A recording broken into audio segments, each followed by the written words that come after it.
4 of this Eastern Conference semifinal series. The starting lineups for both teams.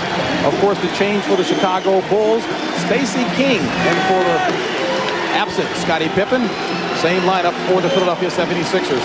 Head coach of the Chicago Bulls, Phil Jackson. And the head man for the 76ers, Jim Lynam from nearby St. Joseph's.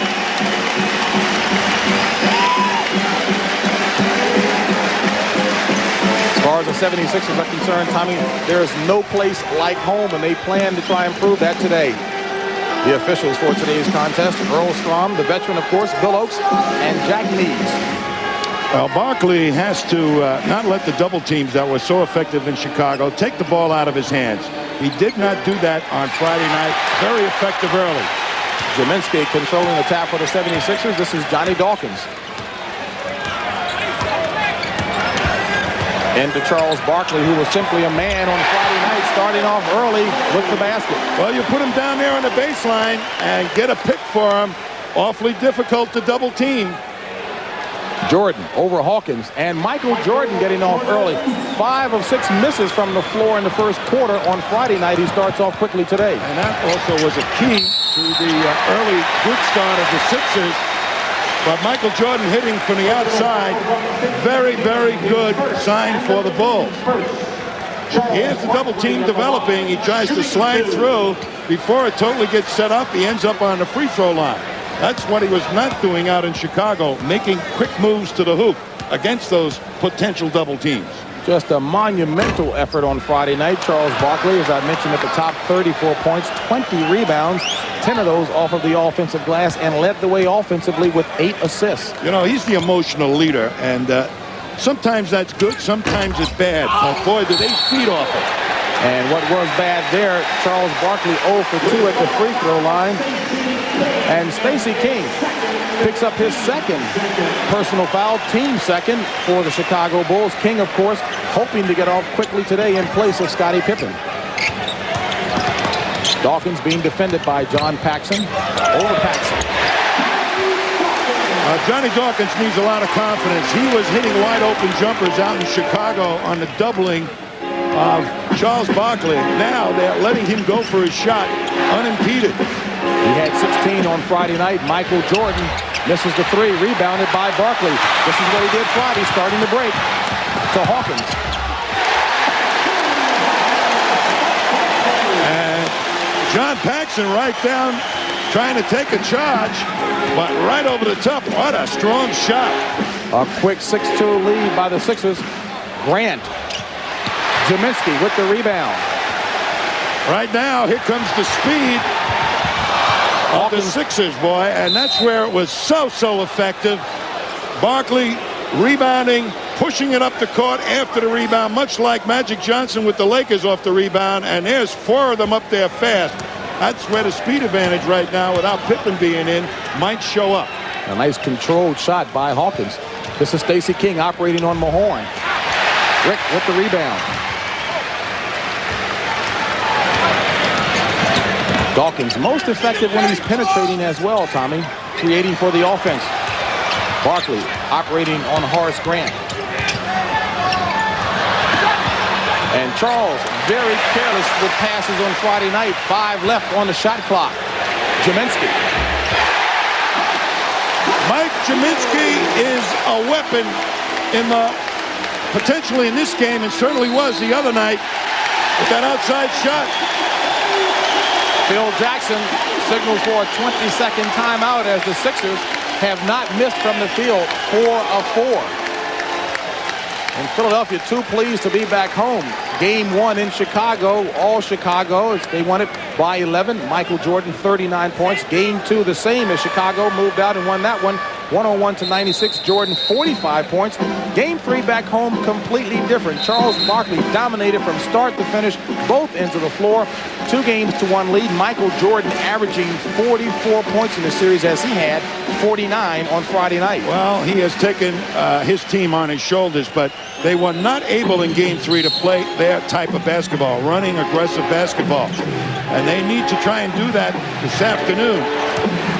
Get Jordan loose and Grant loose in the open court.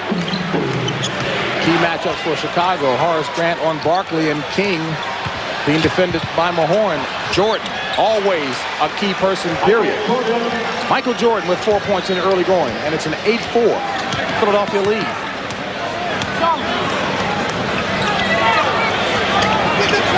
Zelinski posting up with Stacey King. Left-handed hook shot by Mike Zelinski wasn't pretty, but effective. Well, he's working against a rookie, and they decided to test him in a low post. That's not one of his real strong points, but against a rookie, it might be. Philadelphia yet to miss from the field, 5 of 5. Here's King with the running left-handed hook. Cartwright rebound and scores over top of Zelinski. Bill Cartwright did not score a point Friday night. 0 for 2 from the floor in 27 minutes of action. Need more production from him. Well, they got to get him the ball, but the Sixers were double-teaming him in the low post. He's not real good beating that double team. Zelinski with the second jump hook shot. This one with the right hand. He's got a height advantage on Stacey King. They may end up having to double Zelinski in a low post, and that'll turn Barkley and the Sixer guards loose. I don't think Zelinski forgot how abused he was by King in Chicago in Game 2 as Bill Cartwright is called for steps. Turnover Chicago, ball Philadelphia. Zelinski's low post defense was suspect out in Chicago. They helped him out when the ball went in against Cartwright in Game 3 by doubling down. That time they didn't quite do it. Hawkins into Zelinski, who's 3 of 3 from the floor. Dawkins penetrating where he's effective. Out to G-Man. Rebound, Mahorn. Barkley. Fouled by Horace Grant.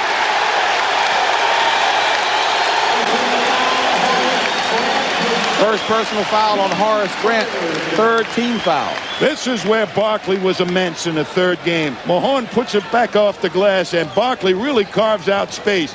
That's where he punishes you. And an offensive foul called on Hersey Hawkins. That's his first personal foul. 7:58 remaining in the first quarter as Jim Lynam, head coach of the 76ers, looking on his team out to a 12-6 lead in the early going. James Brown along with Tom Heinsohn and Jim Gray for Game 4 here in Philadelphia. King trying to use his quickness on Mahorn effectively that time. He is a beautiful, and I say beautiful, low post player. Very few players have come into the league in their rookie year and dominated down over the box as well as Stacey King has. Said he was always quick going to his left, developed a right move. Credits Tex Winter. And this is Mike Zelinski, rebounded by Grant. Chicago much prefers an up-tempo game. Jordan to King. King, the power forward, out and on the wing, and that's a good sign for the Bulls. Excuse me, Tommy. Rick Mahorn had his ankle stepped on that time. He's limping very badly and taking himself out of the offensive play to the bottom right of your screen. Trying to run it off.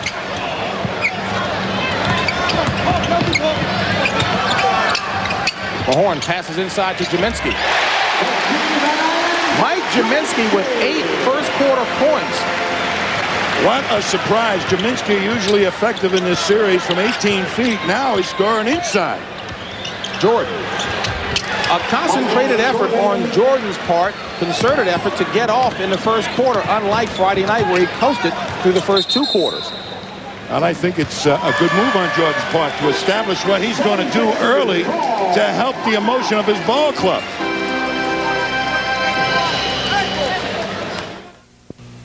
GM car or truck faster? And some people out there don't believe that I have a mother, but I do. Happy Mother's Day, Mom, with all my love. And happy Mother's Day to my sisters and my other family. You're going to see Rick Mahorn right now coming in for the rebound and just twisting his knee as there was a collision. Let's look at that from another angle. Gets entwined and got hurt. Well, Tommy, we'll find out how badly. Let's go over to Jim Gray with the report from the Sixers bench. Jimmy? Okay, James, what happened to Rick Mahorn is he sprained the inside of his left knee. He's grimacing. He's having trouble putting any weight on it. Now, Tony Harris, the Sixers trainer, is working with him. Mahorn just told me that he's all right. It's just really sore. He thinks he'll be back. All right, Jim. And Rick Mahorn, of course, hurt that right knee on Friday night, and now today the left knee. Well, he's an important player, no doubt about it, to provide that banging that has caused concern to the Bulls. The intimidator that has at times taken the Bulls out of thinking of what they're supposed to do and worrying about him. Ed Neely into the lineup now for the Chicago Bulls, replacing Stacey King, and Jordan comes over to block Barkley's shot, and Horace Grant aggressively on the boards. This is Michael.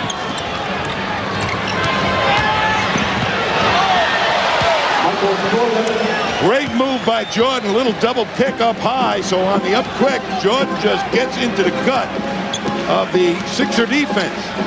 Michael Jordan with 8 first quarter points, had 16 in the first half on Friday night, obviously more determined here this afternoon. Ron Anderson for 3. That's his role off the bench for Philadelphia to score from the outside. He's a great fast break player, and he can put it on the floor and also shoot threes. Bill Cartwright can't get the roll. Jordan does, but misses the follow. This is Barkley. Out to Anderson.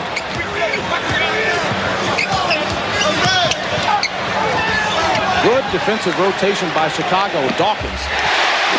A 2-pointer by Johnny Dawkins, who has 4 points, 16 he scored on Friday. Boy, they really need his outside shooting on that rotation of any kind of double teaming of Barkley. Jordan. You wonder how this guy maintains his stamina as long and as well as he played on Friday night. He comes right back and takes matters in his own hand in the first quarter. That's been the most amazing thing about Michael Jordan to date, is his stamina. How he's been able to elevate his game, play that hard, score 40, 50 points, and still do all the other things he does. Well, Mike Jaminski doing what he does best, scoring. He's got 10 points in the first quarter. Mike Jaminski, not your typical center. He's kind of a perimeter center. Well, against certain people, he can get the shot off, as we saw very well in the early part of this game against Stacey King, who kind of gives him his position, but he is more known for his outside shooting ability and passing. Cartwright. I'll tell you a guy that's banging right now for the Bulls. That's Grant. Mike Jaminski getting a much-deserved hand as he takes a seat on the bench, replaced by Rick Mahorn. So it's Dawkins and Hawkins in the backcourt for Philadelphia. Rick Mahorn, Ron Anderson, and Charles Barkley for the 76ers. Anderson going by Grant. Paxson with the loose ball. Great block out that time by Neely. And John Paxson hustling down the court for the left-handed layup, scoring his first basket of the afternoon. That's what they have to do more of. Get Paxson, Hodges, and Michael Jordan loose on the fast break before the Philadelphia defense gets totally set up. 21-18 Philadelphia lead. 3:36 remaining in the first period. Barkley going across the middle, fouled by Ed Neely. Now, Ed Neely is a big body, 6'7", 245 pounds. He's a seventh-year vet out of Vanderbilt, and he can use his weight to lean on Barkley. But he's also a very fundamentally sound player. On the last play, he blocked out Charles Barkley off the boards and really never gave him a decent shot at the offensive rebound, something that the Bulls were not doing very effectively in Game 3. Barkley was 0 for 2 from the free throw line last time up. Yet to find the range, and he's only got 2 points. John Paxson takes a seat on the bench as B.J. Armstrong checks in for the Chicago Bulls. B.J. Armstrong, a rookie out of Iowa, and he is playing like a veteran. As Barkley finally finds the range, 1 of 4 at the free throw line. B.J. Armstrong, Bill Cartwright, Michael Jordan, Ed Neely, and Horace Grant, the 5 for the Chicago Bulls. Jordan. Barkley with the loose ball to Dawkins. Back to Barkley. Blocking foul on Michael Jordan. Count the basket for Charles Barkley. On the long rebounds, Philadelphia's been jumping all over him and getting 4 out on the fast break very quickly. Dawkins makes a commitment to Barkley, and Jordan has to pick him up. And the bang doesn't work.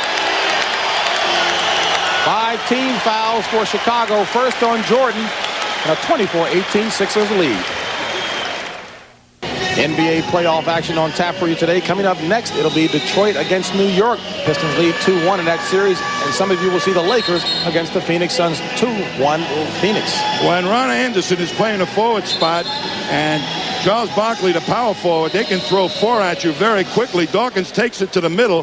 Here you're going to see Barkley, the power forward, making a strong move, and Anderson, the quick forward, in the lane. They'll throw 4 at you very fast. The Bulls had trouble getting back to protect against the fast breaks of Philadelphia in Game 3. Sixers with a 4-point first quarter lead, 3:14 remaining. You see the numbers that Charles Barkley put up in Game 3 on Friday night.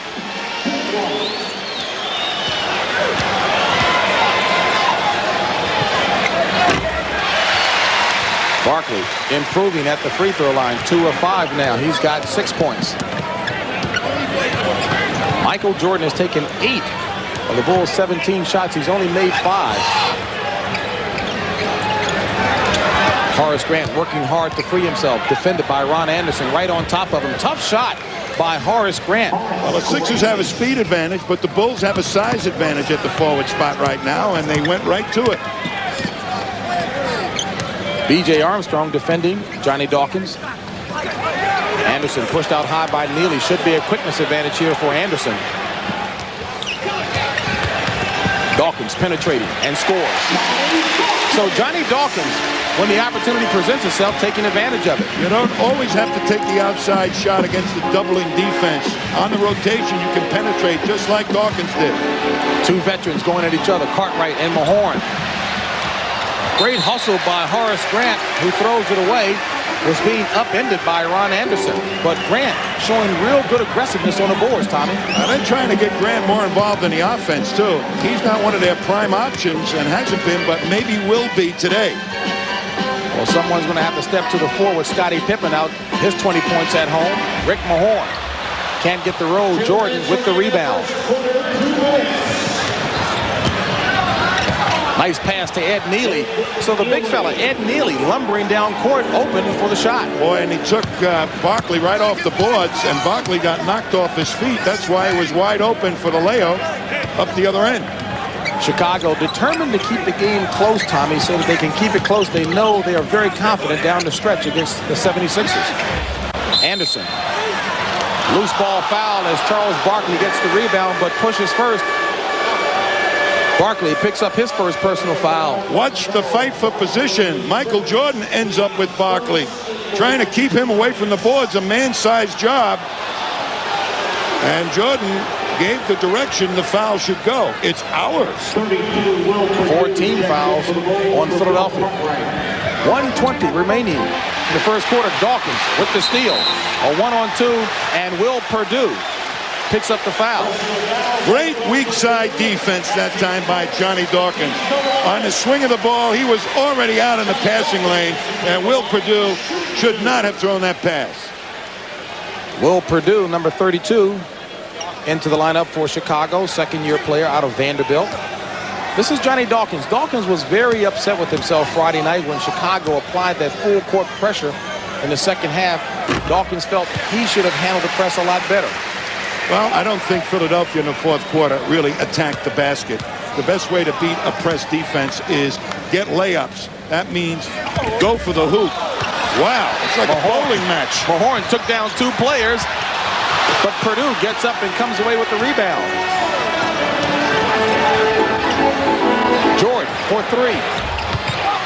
Barkley with the rebound. Number 4. And Chicago does a good job of getting back. 2 superstars on each other. Mahorn. Got to check the backboard after that shot. That was a brick. Cinder block. 41 seconds remaining. Chicago trailing by 6. Grant has the position on Anderson. And the shot. So Horace Grant getting off quickly. Has dropped in 4 points. Very aggressive on the boards. And Chicago trailing by just 4. Chicago really likes to use the best matchup advantage. Usually it's Jordan, but last couple of trips up, it's been Grant. Charles Barkley asking for a little help from the officials as Ed Neely is bodying him up every opportunity. Bad pass by Dawkins, stolen by Chicago.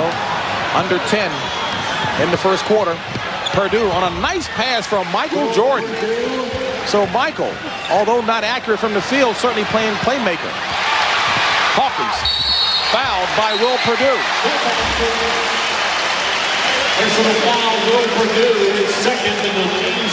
So Hersey Hawkins challenging the 7-foot Will Purdue, and Purdue picks up his second personal foul. Phil Jackson is rotating his people. Will Purdue was up the other end and almost had a tip-in on that fast break, and yet gets back to create problems for Hersey Hawkins. That's not an easy run for Will Purdue. Hersey Hawkins with 3 points in the first quarter. Had 27 on Friday night, 19 in the first half. Hersey Hawkins has come into this year's playoffs with a world more of confidence than he had last year. He talked himself out of a good series against New York, in my opinion. Right now, he feels he can make anything. Jordan pushes off, but can't find the range, and that's the end of the first period of play here in Philadelphia with the score. The 76ers lead it 30-26. We'll be back with second quarter action after this.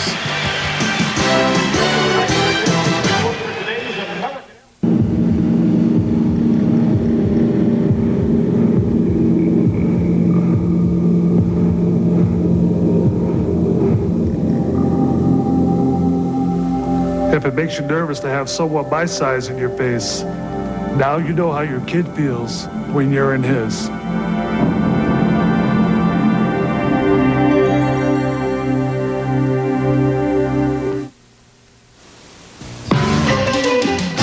CBS Sports coverage of the 1990 NBA playoffs is sponsored by The Good Time, Great Taste of McDonald's.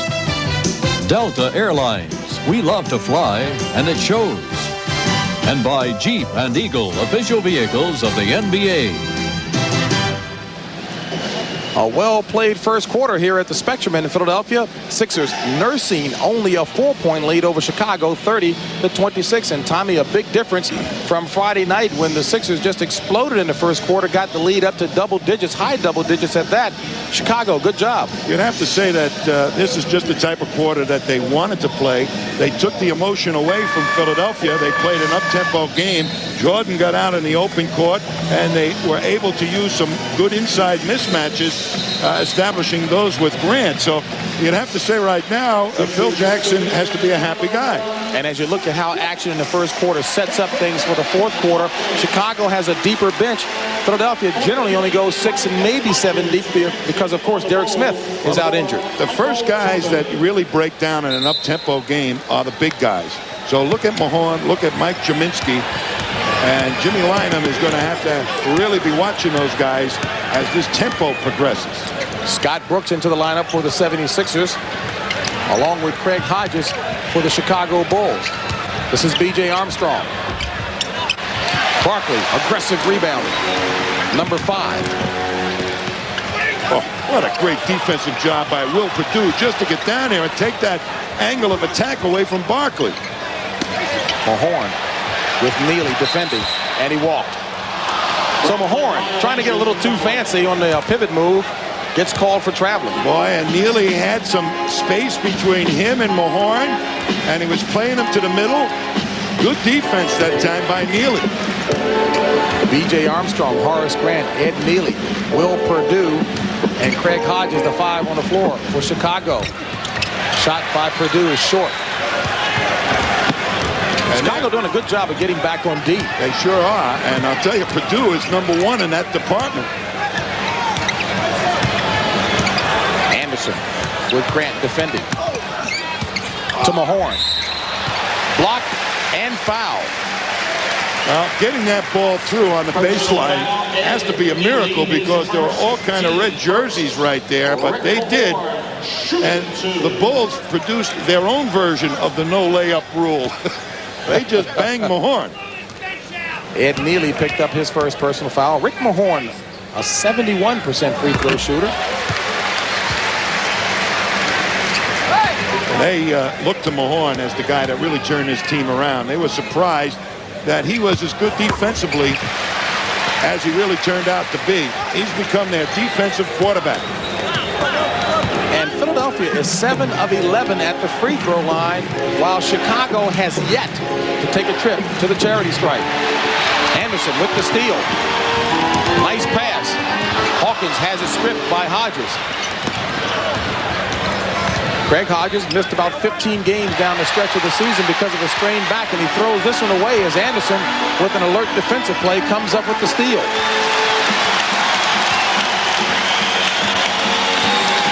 Scott Brooks, a second-year player out of Cal Irvine, small but tough and can nail the three-point shot. Jimmy Lanham describes him as disruptive. That's what he is, the disruptor. And a nice shot by Hersey Hawkins. That's a matchup the Sixers have been using against Craig Hodges, letting Hawkins go to the hoop against Hodges. Biggest lead of the game for the 76ers, 34-26. 9:50 remaining in the half. Purdue off the mark. Neely with the rebound, back to Purdue. And Will Purdue got a lot of playing time when Bill Cartwright was out for 11 games. He and Stacey King both giving him a little bit more confidence. He's one of those projects that have landed before their time. Matter of fact, Chicago was 9-2 when Cartwright was out for those 11 games injured. Anderson. He's a two-position player, going to be very important in this series before it's over.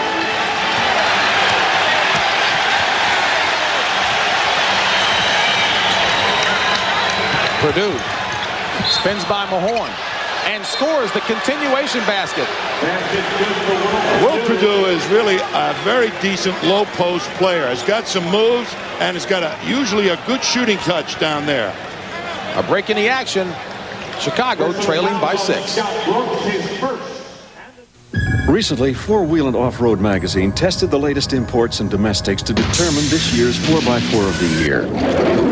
The winner was then tested against past 4x4 of the year winners to determine the best of the best. They compared power, performance, and handling. And when it was over, Jeep Cherokee stood on familiar ground.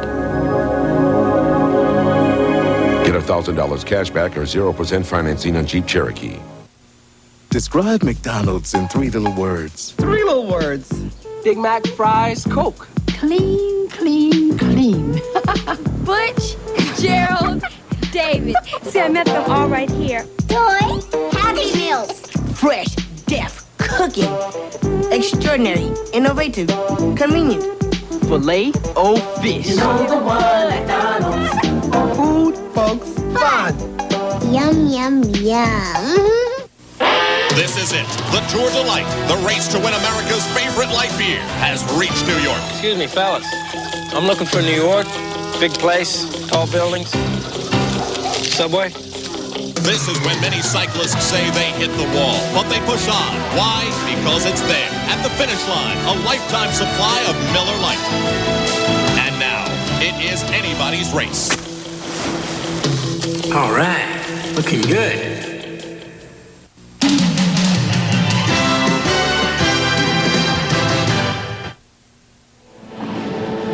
Welcome back to the Spectrum. The 76ers lead by 6 here in the second period. On Thursday, Sixers general manager John Nash resigned. So far, Sixers owner Harold Katz has yet to accept that resignation. He spoke to the media on Friday and was quite irritated. I mean, you guys put your money up. I like to see you guys go out and put your money up and then sit back and not make a decision. That's bullshit. It's flat out bullshit. And I've taken 9 years of your bullshit, and I'm tired of it. Harold, we just heard you talking to the media. John Nash wants to leave. You don't want him to. What's going on here? Well, I think that John has not thought this out. I think in the last 2 weeks, he's reconsidered. We're going to sit down and talk after the playoffs, and hopefully John will stay. I want John back. He's done a fantastic job for us. I think John got burned out, and he came to me 3 weeks ago, told me about it. I said, John, reconsider it, think about it, and then the media leaked it. During that period of time, I think John has reconsidered. We will sit down afterwards. We will follow the saga. Thank you, Harold Katz. All right, Jim, and indeed the saga will continue. Harold Katz expressing his frustration because the media had indicated that Harold was a little too involved with the franchise, not letting John Nash make decisions, and you heard his response. Will Perdue, the first free throw for Chicago in the game. And there's the press defense that was so effective in the fourth quarter. Let's see if the Sixers are prepared to defeat it. Best way to get them to take it off is get layups. And Chicago will give Barkley the outside shot all day long. Will Perdue has Chicago's last 7 points.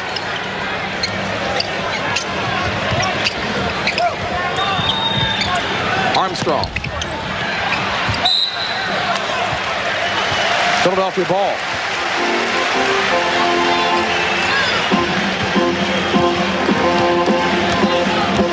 Scott Brooks bringing it up for Philadelphia.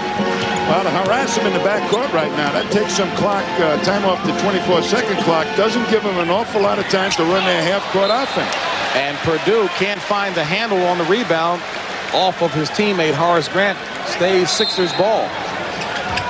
Mike Jaminski back in for the Sixers. He's the leading scorer for Philadelphia with 10 points. Barkley with Neely. Double clutches.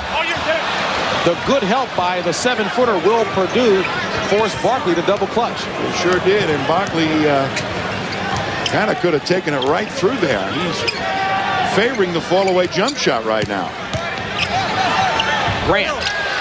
So Horace Grant using his quickness to get by the smaller Ron Anderson, and Horace Grant with 6 points. It's a 36-33 Philadelphia lead.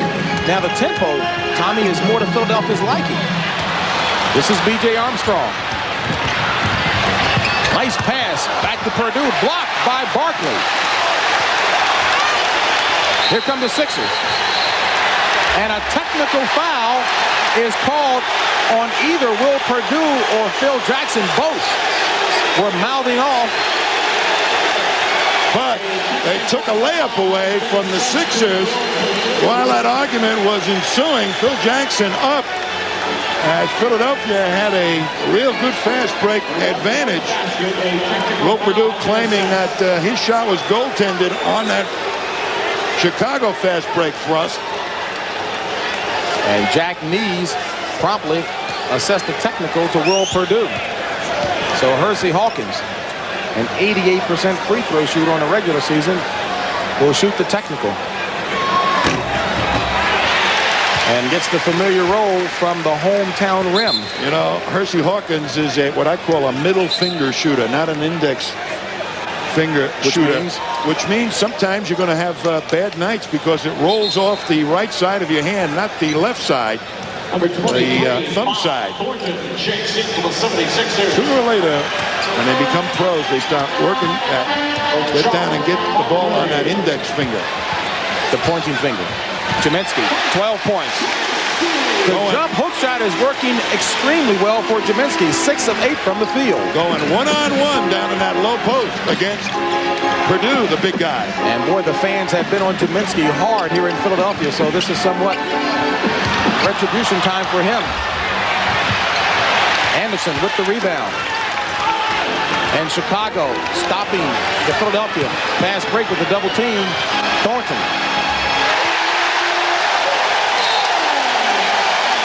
The Bulls all over the rebounder. He got the outlet out, and boy, did they get it up the floor quick.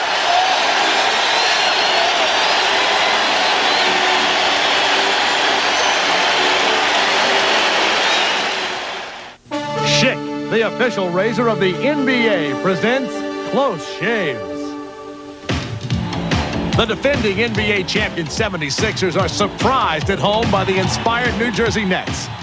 The heavily favored Sixers regroup to tie the series in New Jersey. But in the deciding game, the Nets are in position for the upset.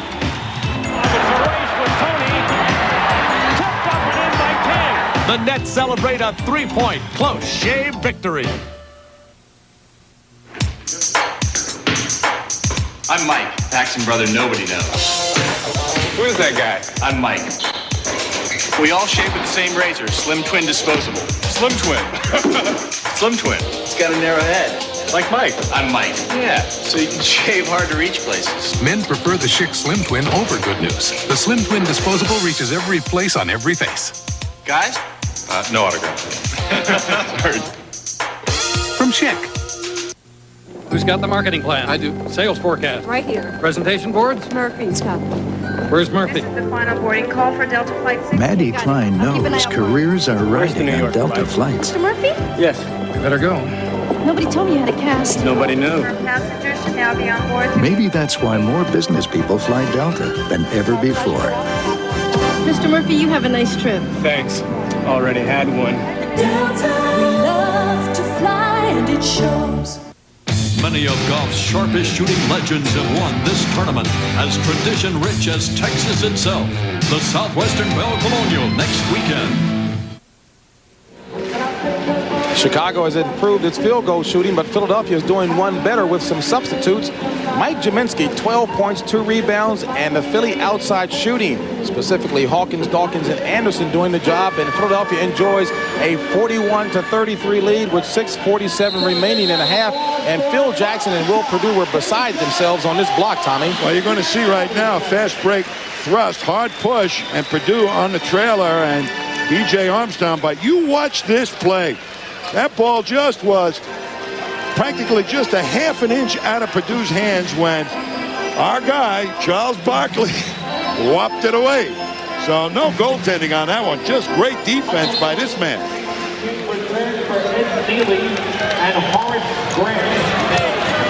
B.J. Armstrong, Craig Hodges, Stacey King, Will Perdue, and Michael Jordan, the 5 for Chicago. And Barkley is now defending Jordan. That's a challenge. Jordan. Scott Brooks with the loose ball. And Michael Jordan on Charles Barkley. Strength advantage clearly to Barkley. Can get the pass into him to take advantage of it. Too long a pass, and Michael Jordan with those quick feet right around Barkley. Hodges. Well, Jordan's now playing that quick forward spot, and that quickness advantage definitely ought to go to Jordan. Although, watch that matchup. Jaminski.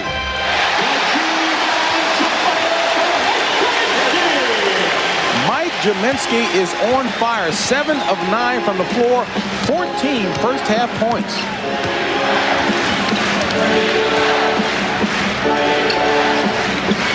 King being defended by Bob Thornton. And Barkley is just trying not to let Jordan get the ball at all. Perdue fouled on the shot. Shooting situation. They're going to see right now Michael Jordan defending against Barkley in Barkley's turf. And the pass too long. And look at Michael Jordan really confusing Barkley and the passer as to where he is. And he just stepped around with those quick feet and picked it off. That's the best way to play a low post player, is not let him know where you are. And with those quick feet, boy, you can do some damage.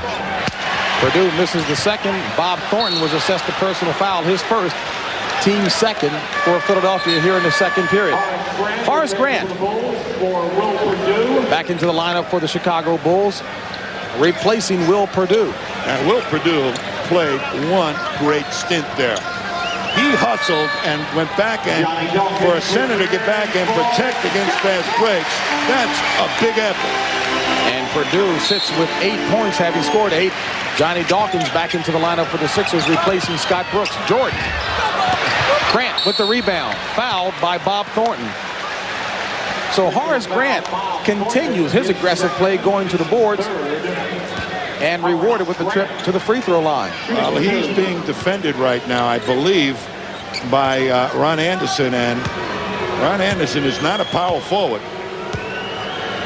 Anderson 6'6", giving away 4 inches to Horace Grant. Grant only a 69% free throw shooter on the regular season, misses the first. Well, he was an unhappy guy a year ago with Doug Collins, and this year everybody thought he was going to be a little bit more inclined to go along with the program, but popped off a little bit before the playoffs started about contract, and being part of the offense and all those same things. That was Grant's first completed free throw in this series, 1 of 6. Chicago applying the press that really rattled Philadelphia in the second half of Friday night's game. Philadelphia had enjoyed a 27-point lead that got down to 3. Here's Barkley. Great pass by Mike Jaminski. Slid right by Stacey King. Barkley with 8. And it's a 45-35 Philadelphia lead. And the foul called on Charles Barkley. Watch Barkley in that, watch Barkley in that low post right now as Stacey King trying to get over the top. And look at that ball right underneath Stacey King. Good lead pass for the turn of Barkley to the hoop. And it's like the parting of the waters when Barkley gets the ball down low. But now he's forced to play Michael Jordan. They give him a different look. Rick Mahorn back into the lineup for the Sixers, replacing Bob Thornton, and Cartwright back in for the Bulls. So it's Stacey King, B.J. Armstrong, Bill Cartwright, Michael Jordan, and Horace Grant, the 5 for the Bulls. Jordan. Michael Jordan with 12 points in the first half, 6 of 13 from the field. And it's an 8-point Sixers lead. 4:25 remaining in the first half. Barkley on Grant. Loose ball controlled by Chicago. Anderson is back on Michael Jordan, and he backs way off and tries to cut off the attack angle of Michael Jordan to the hoop. Cartwright. And Grant with those sticky fingers again with the loose ball. And Mike Jaminski is going to get called for a reach-in foul. At the conclusion of our game, Tom Heinsohn and I will select the Miller Lite Player of the Game in conjunction with the award. Miller Lite will present a check in the amount of $1,000 in the player's name to the National Multiple Sclerosis Society. I mentioned earlier that Stacey King credits Tex Winter with helping him to develop his quick post moves. Mostly known as only a player going to his left in college, he's now dangerous both ways. And a technical foul is called, and I believe it's on Charles Barkley. So Barkley did not have any kind words on Mother's Day for Jack Nees, and he suffers the technical as a result. You know, you talk to Jimmy Lyon, I mean, he mentions Charles Barkley, and you say he's such an emotional player, you know, criticizing his teammates and this and that. And he says, well, you look at Barkley on the court, you know he's emotional, and that emotion allows him to do great things and allows him to do some stupid things. When you get Charles Barkley, you get the whole package. And he's right. And I'm sure his mother knows that and shared that with Bill Raftery and Pat O'Brien. 45-39 lead, Philadelphia. Dawkins on the move. Followed by Barkley, offensive goaltending. Chicago ball. Well, I mentioned about Barkley's moms, and she'll be joining Bill Raftery and Pat O'Brien coming up at halftime on the Prudential at the half. And I'm sure you'll be interested to hear what she has to say about her darling son. Yes. King. Oh, just a great move. One dribble to the middle, gets the defender leading that way, and then swoops back with the curl-in hook shot. Stacey King with 7 points and is down to a 4-point Philadelphia lead. 3:15 remaining in the first half. Dawkins by Paxson and scores. Great move by Dawkins on the swing. Hawkins tried to slow Jordan, and it would have been the case for a mere mortal, but not for the man they call E.T. Jordan with 15 first half points. Just don't touch his index finger, right? Horn defended by Cartwright, and Cartwright gives him a dose of his own medicine, but a little too much, as Bill Cartwright gets whistled for the first personal foul. His first, team second. This is it. The Tour de Light, the race to win America's favorite light beer, has reached New York. Excuse me, fellas. I'm looking for New York. Big place, tall buildings, subway. This is when many cyclists say they hit the wall, but they push on. Why? Because it's there. At the finish line, a lifetime supply of Miller Lite. And now, it is anybody's race. All right, looking good. You know what's so special about this STP son of a gun protection? It's the eccentric molecular structural units, which form linear polymorphic bonding sites at the onset of induced atmospheric propulsion. In other words, it'll make your car look real good when you shoot it. Son of a gun. What a difference. With rugged garden grip tools, the hard work isn't a life sentence, because they've got cushion grips that are really easy on your hands. Garden Grip, the great escape from yard work, only from True Temper. And they ain't just whistling Dixie.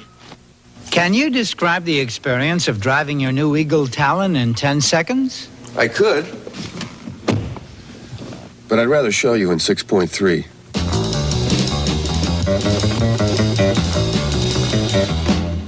Did you know Eagle Talon is one of Automobile Magazine's top 10? Talon has won several prestigious automotive awards, so what's one more? Car and Driver's 10 Best.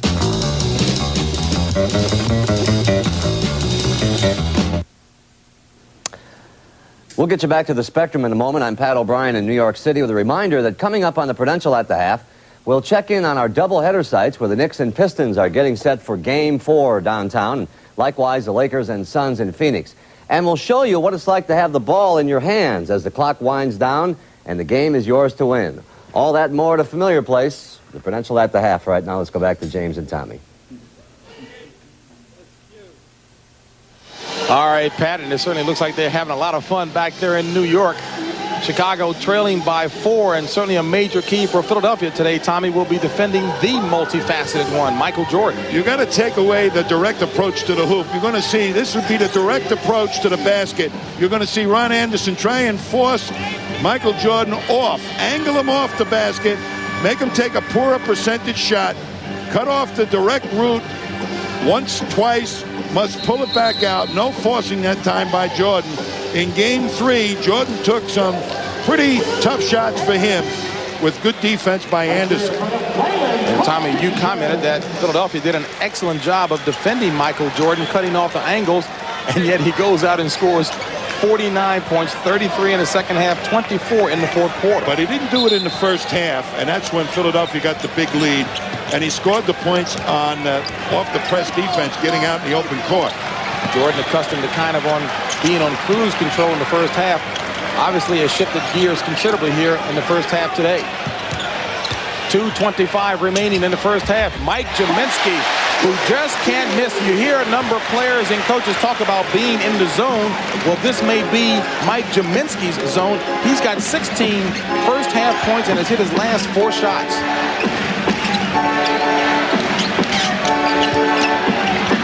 King and the spin moves that we've talked about so much working effectively for him. Well, they turned him to his right hand, but he still got the left hand shot off. 4-point ball game, Sixers on top, 1:50 remaining in the first half. Hawkins has it stolen, and Rick Mahorn is going to get called for a holding foul. Michael Jordan will travel to the free throw line. Going to see some low post moves. Jaminski takes him to the middle, draws the double team, then goes back to his left hand, and he's righty. You're going to see King right now. They're playing him to come down to the baseline, forcing him to his right hand, but he gets the left hand jump shot off. A little wrong-handed defense that time by Rick Mahorn. You got to keep your right hand up against a lefty.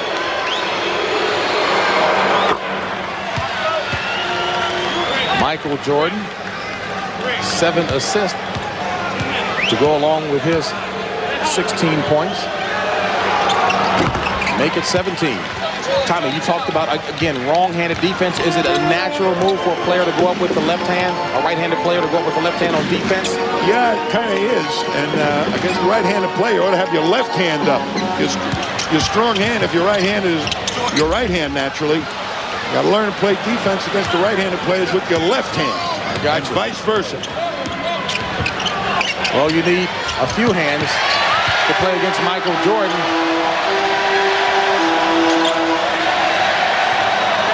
The ball didn't hit the rim, so the shot clock is down to 6 for Chicago. Paxson Nice move by John Paxson shooting with the offhand. And it's a tie ball game, 49-49. And just that quickly. Good look that time by Dawkins as Hawkins had sneaked away. And the no layup rule that we heard about at the top enforced that time as the personal foul was called on Rick Mahorn, his second personal foul, 15 foul. All right, here's the no layup rule. Good hustle, up quick basketball gets Stacey King into the paint, and Mahorn just has to foul to save two. Tommy, now is that dirty basketball, or has it not been going on for a while? You know, I think it's a lot of baloney, all the stuff I'm hearing. You know, I quite frankly believe coaches in the NBA try to manipulate the media and get attention focused on something they think is going to be a problem for their ball club down the road. Now, yeah, Philadelphia is rough and tough and all the other stuff, but that has always been a part of the game. And I think one of the ideas of intimidation is not to hurt anybody, but is to get them away from what they're focusing on, the basket or anything else, their game plan, and get to play or get mad at the defender that's doing it, to lose their cool. And it's worked quite obviously with several of these teams when the Sixers have employed those, in essence, in quotes, underlined rough tactics. Every once in a while, they jump over the line. Understand. John Paxson a little too aggressively that time, trying to prevent the penetration in the middle of Johnny Dawkins, picks up his second personal foul. Jimmy Lynam says he's really pleased with the development of Johnny Dawkins, who has taken on the leadership role necessary. Dawkins, fourth-year player out of Duke, nails both at the free throw line. Well, Rick Mahorn told you he doesn't consider it dirty. He says it's playing within the rules. He and Barkley both have said that. Jordan loses the ball. This is Dawkins, 3-on-2 to Barkley, traveling. And Michael Jordan comes down and just to make a statement, grabs that ball with both hands. That shot by Charles Barkley. Philadelphia plagued by turnovers here in the first half. They've got 11 and hold on to only a 3-point lead. Under 30 seconds to go in the first half. Purdue make it Paxson. King with the rebound. And Jaminski with the board. Barkley. Charles Barkley barreling to the basket, fouled by Horace Grant. Second personal foul on Horace Grant. And don't forget, coming up in 17.9 seconds, we'll have the Prudential at the half in New York, where Bill Raftery and Pat O'Brien continue to have fun and inform you. You know, Barkley, in preparation for this series, playoffs, on the back of his sneakers, he's got written for everybody to see, kick their butt. But it's another word used for butt.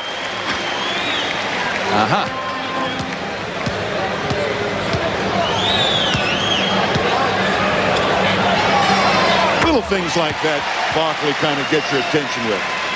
But he is a competitor.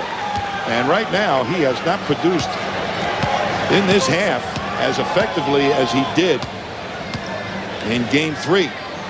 As a matter of fact, Barkley only has 4 points in this period, total of 10. He's not being as aggressive as he could be or as quick as he could be in his moves to the hoop. And could have tired legs. This is the eighth playoff game in 15 days for the Sixers. Under 3 seconds, Jordan out to Hodges. And that'll do it. That's the end of the first half with the score. Philadelphia 55, Chicago 50. Pat O'Brien and Bill Raftery will be along with the Prudential at the half after this message. CBS Sports coverage of the 1990 NBA playoffs is sponsored by Ford and your Ford dealer. Have you driven a Ford lately? Nike, who reminds you to just do it. And by Dean Witter. Dean Witter measures success one investor at a time. A strong shooting first half by the Sixers, led by the 18 points of Mike Jaminski, has the Sixers holding on to a 5-point lead. Now, most coaches get inside of statistics, not taking them at face value. And as head coach of Philadelphia, Jim Lynam, told out Jim Gray, he's got concerns going into the second half. Jimmy Lynam, your team leads by 5, shooting 60%, and Charles Barkley really not involved, only 10 points and 1 offensive rebound. A concern in the second half? Well, the 2 areas I'm concerned about, we have 11 turnovers, which obviously makes it tough to put the ball in Charles' hands as much when you turn it like that. And they've kept the ball alive at their end. I think they have 9 offensive rebounds. So those 2 areas. Thank you, Jimmy. Welcome. All right, and Tommy, again, I talked about that first half shooting of Philadelphia has done well. Well, you see Mike Jaminski there having a real great ball game for him. He's been the emotional leader in this first half, not Charles Barkley. And there you see Dawkins doing his thing from the outside. And Philadelphia leading 10-16 with those outsiders. And look at the points in the paint. Jaminski to Cartwright's 2. Big edge right now, making up for the lack of scoring of Barkley. And there's the offensive rebounds that was completely in Philadelphia's favor on Friday. As a matter of fact, Tommy, the 3 concerns that Phil Jackson had coming into today's game were second shot opportunities for Philadelphia on Friday night, transition points, and points in the paint. Complete turnaround for his team. So Jimmy Lynam does, in fact, have a little bit of discomfort legitimately going into the second half. Well, there's one good sign. Charles Barkley usually doesn't play 2 halves the same way. So if he played a poor one here, he perhaps will have a great one. But what Chicago's really done is stop the fast break of Philadelphia. Great getting back by the big people of the Bulls. And the other side of that notion, neither does Michael Jordan. He normally doesn't play the same in 2 halves. He had 17 in the first half. He'll probably go up in the second half, and up and in goes Stacey King as he drops in the running hook for his 12th point of the afternoon. Well, he's as nifty a low post player as I've seen come into the league. Chicago cuts the Philadelphia lead to 3. Hawkins. And Hersey Hawkins is hit on the wrist. Earl Strom, the 32-year veteran in his final season of refereeing, used those wise old eyes. And Tommy, you've seen that a lot. Well, I remember Earl from way back, and certainly the league is going to be missing one of the great ones because he can draw with anybody, as you're seeing right now. Gets his point across. Did he do that as much with you as well? He called me the S-man. Alback would jump up and say, Earl, call a foul. And I'd jump up and say, yeah, call a foul. Well, that foul was called on Michael Jordan, his second, team first.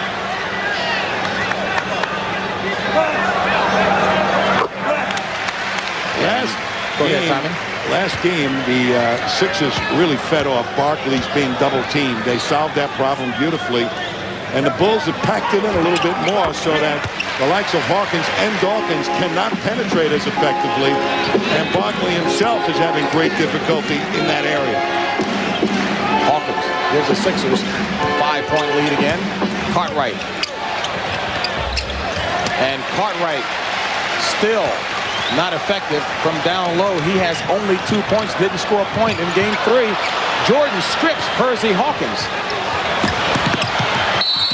and is hammered by Rick Mahorn. So a graphic indication of the no layup rule that Philadelphia has instituted for this series. And you know what Michael Jordan did after the hit? Blew a big bubble with his bubble gum. Didn't bother him really. He understands Step up to the line. Now Jordan had indicated to our Jim Gray that he didn't grow up playing basketball this way out there on the clay courts. He said we play more finesse ball. Rick Mahorn had a nice response for him. He said he's got to play. He should have grown up in the city.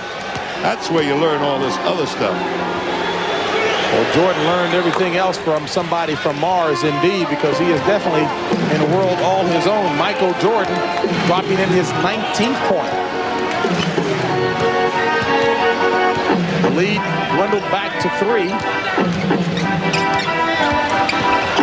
Hawkins had to change his shot because of the excellent defense of Michael Jordan. Not getting a shot to really get close to the basket on that penetration. Jaminski with the rebound. This is Barkley. And Barkley bullying his way to the basket. They are taking his right hand away from him. They're forcing him to go left, so he has to bring the ball back to the defender. Barkley trying to get himself fired up, which in turn will prove to be contagious for the team. Cartwright, double team, Paxson, back to Cartwright. And 3 seconds called on Stacy King. You watch Barkley on the wing coming up on the break. They take that right hand away from him, force him just an angle back. And he's got that great leaping ability, but that is the tough shot for Charles Barkley.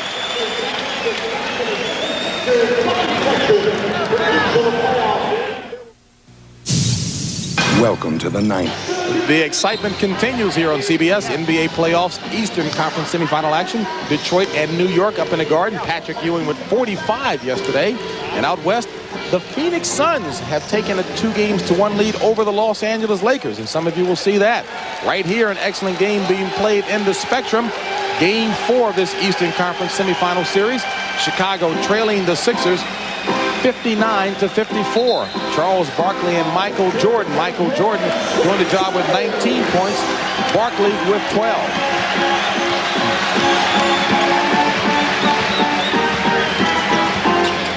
Jaminsky. Mahorn with the rebound. Hammered by John Paxson. And Mahorn didn't complain because he understands that's what he dishes out. A little bit of rough play. Grab on, hold. That's a lot of holding there. Take a foul. He's a good kid. Mahorn? He sure is. You must have talked to his mother. Third personal on John Paxson. Second team foul. Barkley. Jordan above everyone. King. Stacy King and Tommy, I tell you, that move really does look good. He goes up under control. He said he had been rushing the shots earlier in the season. Now he takes his time and he's more effective. Well, he sure has it down, but what was effective there was he got up there before any of the the Sixers big guys. Hawkins for 3. Percy Hawkins with his 12th point of the afternoon. And it's a 62-56. Philadelphia lead. 9 minutes remaining in the third. Jordan. Grant. Offensive rebound. A little too emotional on the play as he took steps before he followed up with the shot. But he has been aggressively attacking the offensive board, and he's one of the big reasons why they led in that department in the first half. And he's trying to continue that because that was a big factor. Dawkins, Hawkins, Barkley, Jaminsky, and Mahorn. The 5 on the floor for Philadelphia. Mahorn and Cartwright going at it.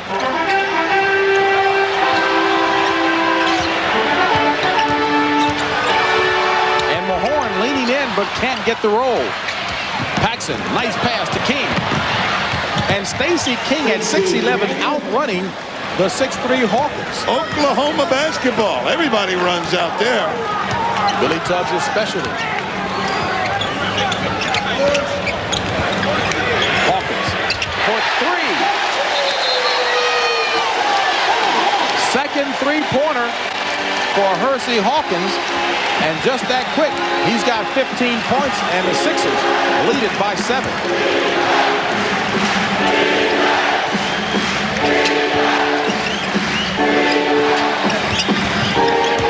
Paxson. Tapped out by Mahorn to Barkley. To Jaminsky.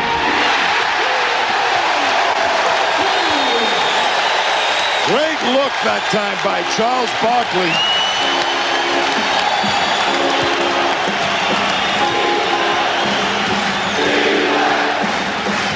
So Barkley is not scoring, he's passing and getting the teammates involved.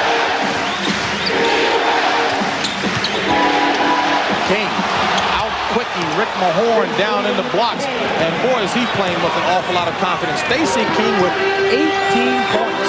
Now, Rick Mahorn has not attacked his shooting hand at all.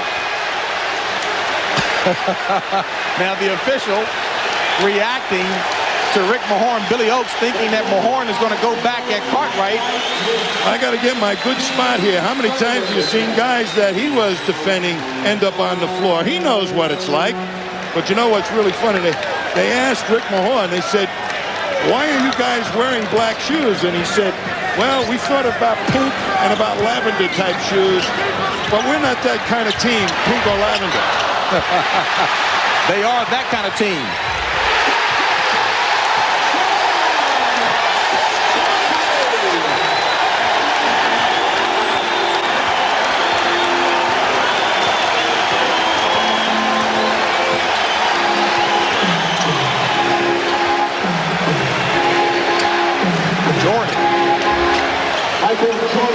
Michael Jordan answering right back. Michael with 21 points. 7-point Philly lead. Barkley. Boy, he had a clear shot to the hoop that time on Grant. Paxson better when he posts up like that or squares up, and he nails it 6 out of 10 times. He will do that. John Paxson. But they're advancing the ball very, very quickly, and Paxson in the corner is a decided option. And despite the run by Philadelphia and the emotion of the crowd, Chicago trailing by only 5. 6 minutes remaining in the third. Grant, good knockaway. This is Paxson. Blocked by Barkley. And it starts a break. Hawkins for 3. Kaminsky in the first half. Hawkins with the outside shots here in the second half.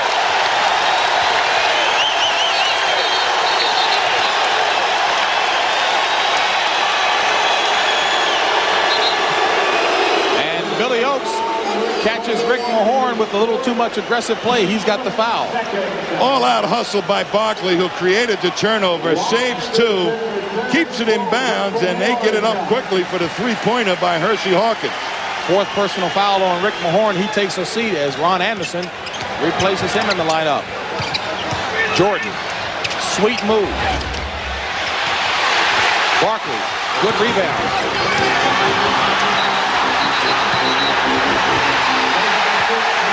And Barkley, as he leads the break, is fouled, showing his agility and ball handling moves. Jack Nees whistles the foul on Grant, his 3rd. Here he comes off the boards with the rebound. Right now, he should have gotten it to somebody else, but they attacked him too quickly and decided, well, I might as well continue on. But there were people open at the wing.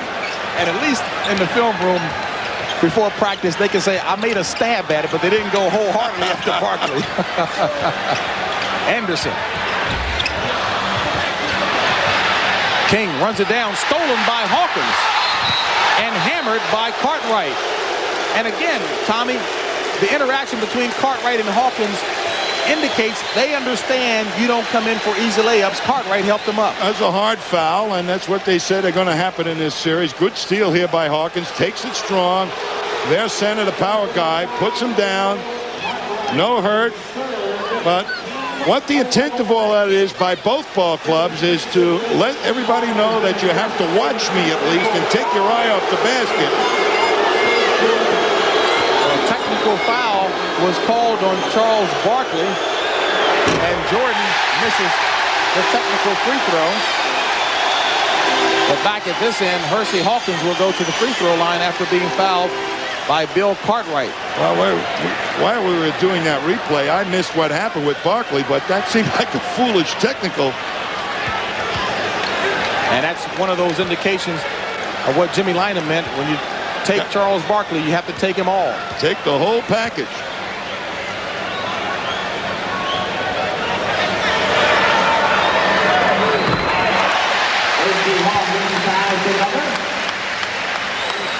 Well, let me correct that. The technical foul was actually called on Jim Lynam, so I'm sure Charles Barkley will say, well, you got to take all of Jim Lynam too, huh? Right. Got to take his whole package. What was he screaming about there?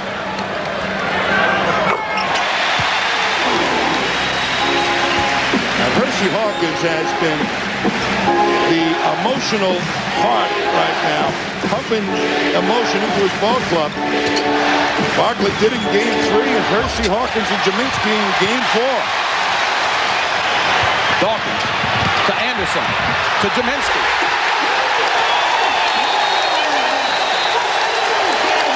Timeout, Chicago.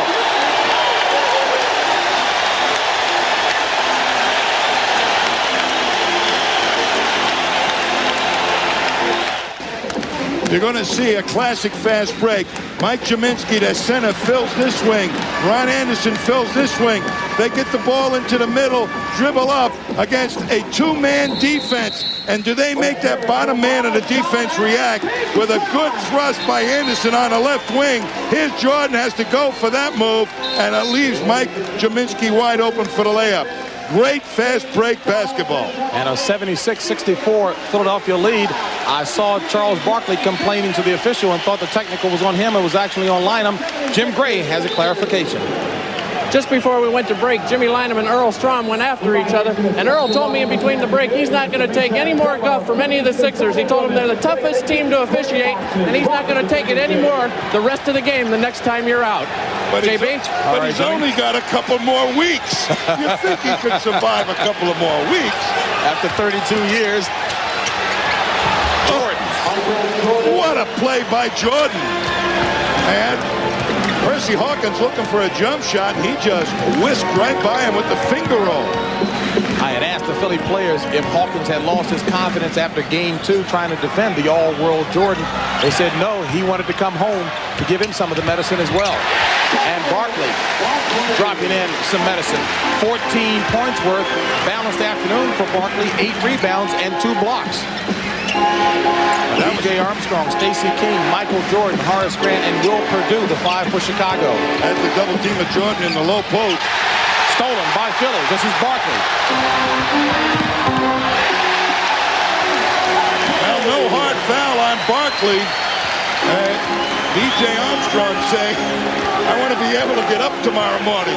Armstrong said he was not shying away from physical contact, but give him an A for intelligence on that one. King, an A for effort on the second effort there as he's fouled. Called on, make that the foul called on Mike Jaminski. That's his second personal foul and team third. Bad block out that time by Charles Barkley. He never really did lay a body on King. Jordan. Armstrong. Rebounded by Perdue. And the nice thing that Perdue did was to collect himself and get his balance, Tommy. That's a lot of collecting, too. An 80-68 Philadelphia lead with under 3 to play in the third quarter. Game 4 here in Philadelphia. Hawkins. Dawkins back to Hawkins. To Jaminski. And Philadelphia staying on the glass as Anderson gets the rebound, knocked out of bounds by Jordan. Bob Thornton comes in to replace Mike Jaminski. Jaminski has certainly played a whale of a game. His shot started to get a little flat. He's tired. Goes to the bench. But he dropped in 24 points before getting tired. Barkley, shot missed, rebounded by King. 5 rebounds by Stacey King. And Ron Anderson is going to be whistled for the foul, a little too aggressive on the blocks against Horace Grant. First personal on Anderson, team 4th. Next personal foul for Philadelphia will put them over the limit. Ed Neely replaces Will Perdue for Chicago. Well, with the insertion of Thornton at the center spot, Phil Jackson has to go a little small himself. As Jordan draws the foul from Hersey Hawkins. And you know, you were talking about intelligent play on the part of Philadelphia and running different defenders at Michael Jordan. Explain that. Well, what they're trying to do is every once in a while show a different guy, a different look. Hawkins will challenge him up close. Anderson, when he's playing him, backs off. And you like to set up a guy with several different moves, and you get him in a pattern of trying to defend you. When you introduce 2 or 3 players against Michael Jordan, he has to reintroduce a pattern against each player. So that makes it a little bit more intellectual game for Michael Jordan than most players. But he certainly responds to the challenge. Phi Beta Kappa wise. Yep. Full court press by Chicago. And Thornton calls a 20-second timeout as Jimmy Lynham wants to talk with the troops. You see Freddie Carter standing over there with Jimmy Lynham, and Freddie Carter certainly one of the most ready assistants around the league, ready for a head coaching job, and Lynham listens to him. Coming up next here on CBS, the defending world champion Detroit Pistons take on the New York Knicks, and the Knicks playing revitalized ball in the Garden, looking to even that series up, and the Lakers playing against Phoenix. Are you surprised to see Phoenix ahead 2-1 against the Lakers out there? What's really happening out there is Phoenix is beating the Lakers at their own game, the up-tempo, fast break style, and they've got the younger legs to make that style happen.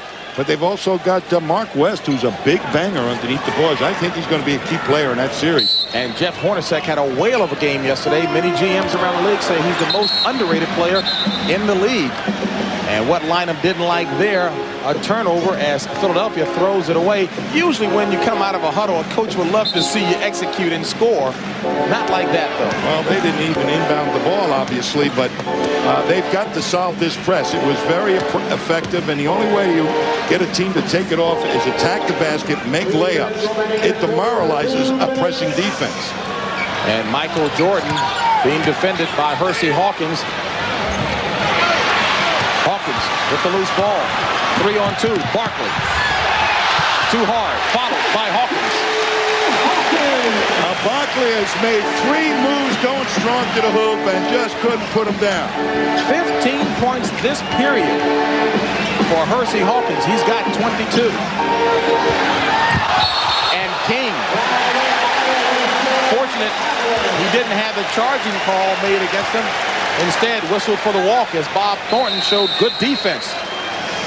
And Philadelphia withstanding the charge by the Bulls, lead it by 12 with 1:30 remaining in the third. King going to his right hand, and they take it away. Thornton playing him that way because what he likes to do is take one dribble in that direction, get you leaning, and then whirl around and use his left hand. In game 1, of course, Charles Barkley was screaming and hollering at his teammates whom he felt weren't doing the job on the floor. The press here in Philadelphia made a lot to do of it. Barkley called a team meeting prior to practice on Thursday. Now, Tommy, is a lot of that blown out of proportion, or again, is that just one of those matters you take Barkley as he is? Well, that's a great indication that the team is together. They went in there and they had that discussion. In fact, Jimmy Lynham was standing outside, and one of the members of the press said to him, "What are they talking in there about?" And Jimmy Lynham looked over like, "What, are you stupid or something?" They're talking about the Chicago Bulls. And I would have to believe exactly that was happening. This team is a wacko team in Jimmy Lynham's words, but anything can happen before the game starts. Once the game starts, he says, baby, they put it on the line. And I think personalities on a real good ball club gel, and when they can talk to each other without a coach, that's a good sign.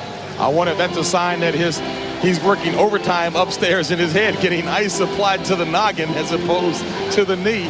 You know, you mentioned that Lynham said it's a wacko team, and specifically he was talking about the leaders of both Mahorn and Barkley. Yeah, but I'll tell you one thing. Jimmy Lynham has turned over a lot of the ball club to the players. He's not a dictator here, and that's a great sign because that gives pride of authorship to the various players. It becomes what I call you've got a Cosa Nostra effect, that it becomes our thing. And that's where the Sixers right now are. Even though Charles Barkley pops off, everybody understands on his teammates that he's that type of personality, but he leads by example and by banging and by doing the hard part, rebounding. Chicago 5, Horace Grant, Michael Jordan, Stacey King, Ed Neely, and B.J. Armstrong. Well, they take off the zone press and just put a harassing B.J. Armstrong on Hawkins.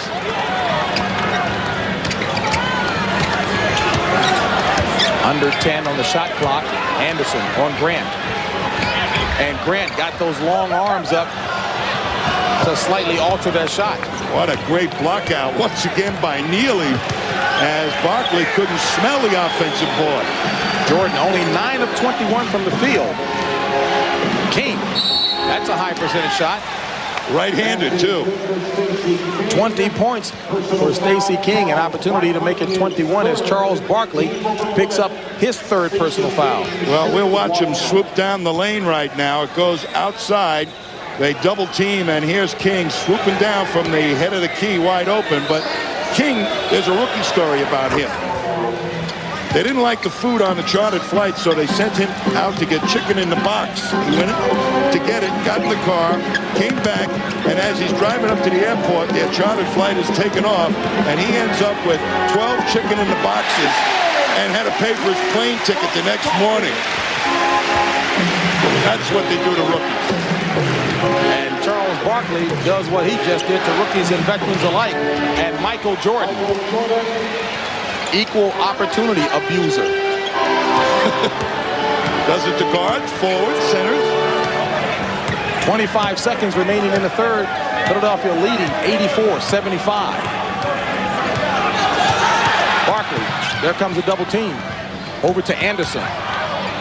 Good defense by Horace Grant and a steal as a result. Under 10 seconds to play in the third. Armstrong. B.J. Armstrong. And he got his confidence when Craig Hodges was out injured. Good pass from Barkley to Hawkins.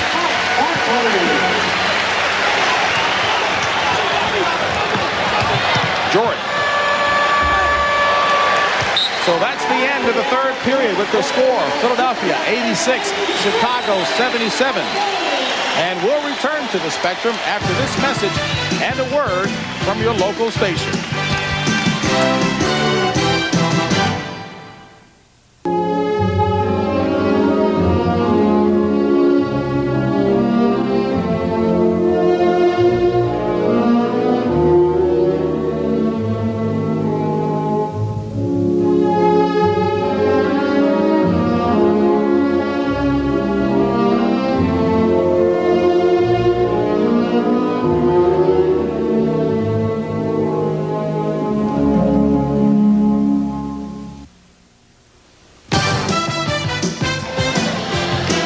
The stretch run of Game 4 here, the 1990 NBA playoff coverage between Chicago and Philadelphia. Philadelphia on top 86-77. Let's check in with Jim Gray.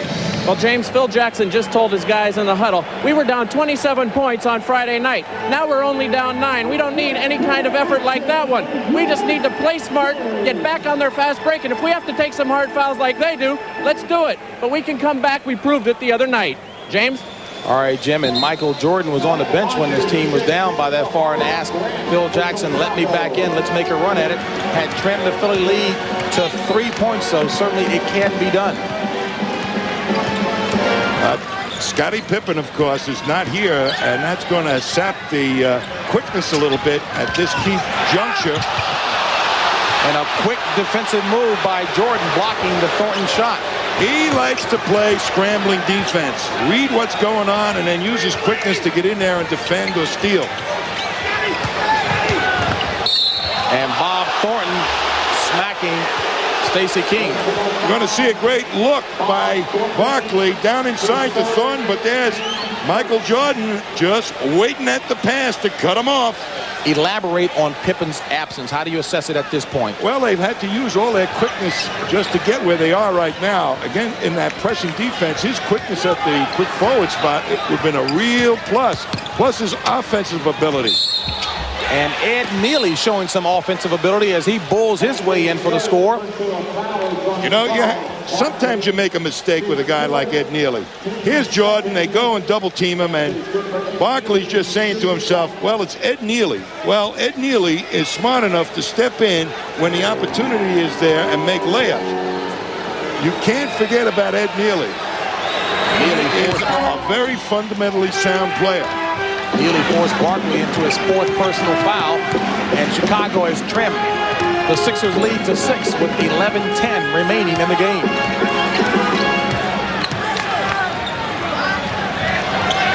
Barkley looking to return the favor to Neely. Waiting for the double team. This is Scott Brooks for 3. That was a big hoop because at pressure defense, taking some time off the clock, take some options out of your half-court offense. Defensively, Scott Brooks reminds me of a miniature Dan Marley. King. Neely and Barkley doing battle. Neely winning the battle. Boy, you said you can't forget about him. I'll tell you, you just must get over the top of him. You can out-jump him, but he is a position player, and when you give him an inch, he's going to hold it. 7-point Philadelphia lead. Hawkins, speed advantage over Neely. Can't capitalize. Jordan with the rebound. 5 rebounds for Michael Jordan. B.J. Armstrong back to Jordan for three. And the three-pointer for Michael Jordan. And Jordan, as if he hasn't been warm already, has just dropped in his 30th point, under 10 to play. Up to this point, Philadelphia continues to shoot well. A great individual battle between Michael Jordan and Hersey Hawkins. Hersey Hawkins with a total of 24, Jordan with 30. And Philadelphia actually doing the job in transition. The score right now, a 4-point lead being nursed by Philadelphia. And Tommy, on Friday night, Chicago showed a very effective trapping defense. You think you'll see it here? I very much do. I think they're going to scramble around. A scrambling defense is a very gambling defense, and it takes you out of the plays that you would like to use. It makes you find an opening any place on the court, and that guy has to be smart enough to take a good shot. And you can take a player like a Barkley out of the game. I'm sure right now Jimmy Lynam would like to go to Barkley and let him attack Neely. He's got Neely on Barkley. Neely, 245 pounds, leaning his weight on Barkley. And Barkley draws the brunt of that Neely weight for the foul. And Neely taps him. And again, you see Barkley. He knows it. He dishes it out as well. Well, he gets the good spot. A little off the box. They play him to the middle, force him to the jump shot. Great fake. And there's Neely saying you're not getting a shot at the hoop. Instead, you're getting a shot in the nose. So right now, the hard foul and evidence, and it's coming from the guys in the red shirts, not the white shirts. And Barkley returns the shot by dropping in the first free throw. He's got 19 points, 8 rebounds, 5 assists, 2 blocks. But he has not provided the emotion in this game that he did in Game 3. Jordan showing Julius Erving type mitts by grabbing that rebound one-handed. 9:25 remaining. Jordan. Rebounded by Neely. And Ed Neely showing why he played so much in Game 3 in place of Scottie Pippen, coming to the fore. 9 points and 6 rebounds for Ed Neely. Don't take him for granted. He knows how to play the game. Chicago with a chance to cut the lead to 2 or to tie it with a 3. Armstrong blocked by Mahorn. And that last rebound, Ed Neely was the guy that tipped it out. I'm telling you, he's playing a whale of a game here.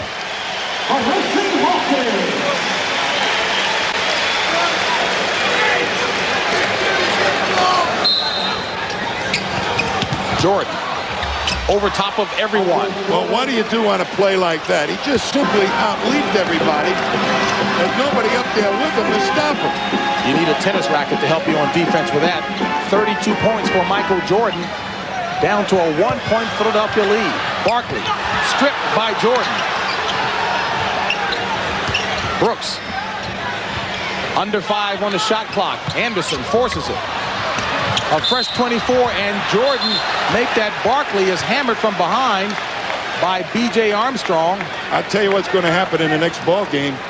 The way they're manhandling right now Charles Barkley every time he goes to take a shot, I tell you, Jordan is going to receive the same treatment. They have been very limited. Watch this, as everybody just wrapping him up on every play and slamming him. And you better expect that in the next ball game that Michael Jordan is going to get the same treatment. He's their superstar, and Barkley has got precious few opportunities to go strong to the hoop. Johnny Dawkins comes in to replace Scott Brooks, and Horace Grant replaces Michael Jordan at the 8:29 mark, remaining in the fourth quarter. Chicago trailing by 1 as Barkley misses that free throw. Barkley only 50% this afternoon at the free throw line, 5 of 10. You know, that warning for the league to the Philadelphia 76ers, a little crimp in their style. But the Chicago Bulls don't feel that it inhibited them whatsoever in what they're doing to Barkley. It worked. It saved 2 points. Chicago with an opportunity to go ahead for the first time in the ball game, and they do on that Bill Cartwright jumper. Only Bill Cartwright's 4th point of the afternoon, and the Bulls lead it 91-90.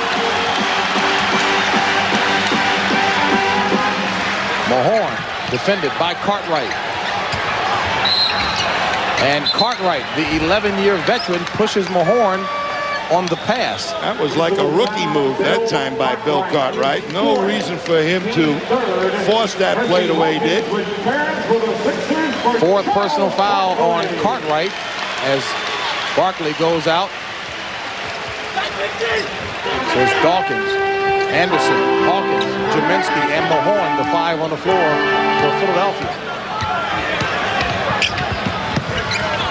Anderson double teamed and throws it away, so the trapping press paid dividends that time. Chicago with the chance to expand the lead.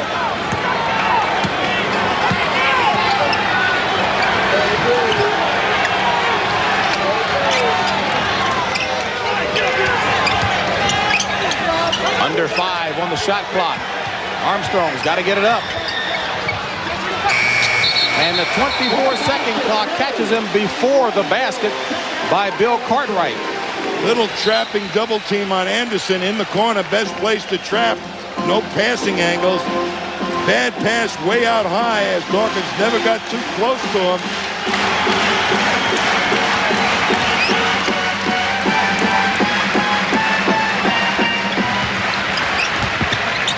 Dawkins.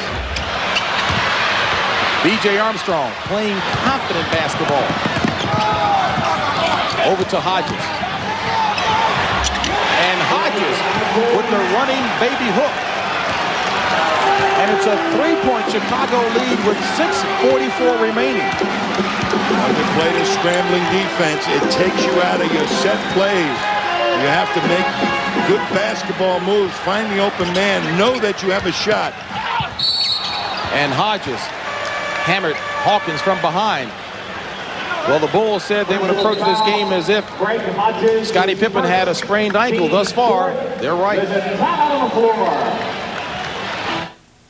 We will get you back to the Spectrum in a moment. Pat O'Brien in New York City with a reminder that coming up you'll see either the Knicks and the Pistons or the Lakers and the Suns in our Sunday nightcap, and sources close to the players are confident. Those of you lucky enough to see my son Bill play the Knicks today are in for a treat. I'm going over to Madison Square Garden right now, and if they boo him, I'll take care of it. My son James will do the Lakers teammates proud today with a big game against all those other Suns, the Phoenix Suns. Thank you, ladies. Let's go back to JB and Tommy. And Tommy, in their prime, who do you think was booed more, Lambeer or Danny Ainge? I know a lot of guys that get booed. I happen to be one of them, too. But Bill Lambeer really has been a great player. We all know that, and so is James Worthy. My hat's off to their moms. And Tommy, our hat's off to you, partner. It's been a great run for you, so no boos, nothing but cheers from here. And let's head on over now to Jim Gray. Jimmy Lineham's been very upset in the huddle over here. He just told his guys that they've totally forgotten the defensive boards and the defensive end. It's just not an offensive game. They've had too many second chances. You guys must get back and play that tough defense that you did in the first half. James? All right, Jim, and what Philadelphia hasn't had, no field goals and only 1 point in 4.5 minutes of play. Now, this has got to be Barkley time for the Sixers. Percy Hawkins, nice move to the basket. Well, he's pumped up. And he's going to need it because Chicago has outscored Philadelphia 16-6 in this period. And the Bulls holding, clinging to a 1-point lead. Grant makes it 3. A 95-92 Chicago lead with 5:50 remaining in the contest. That Grant-Mahorn matchup has been very productive for the Bulls.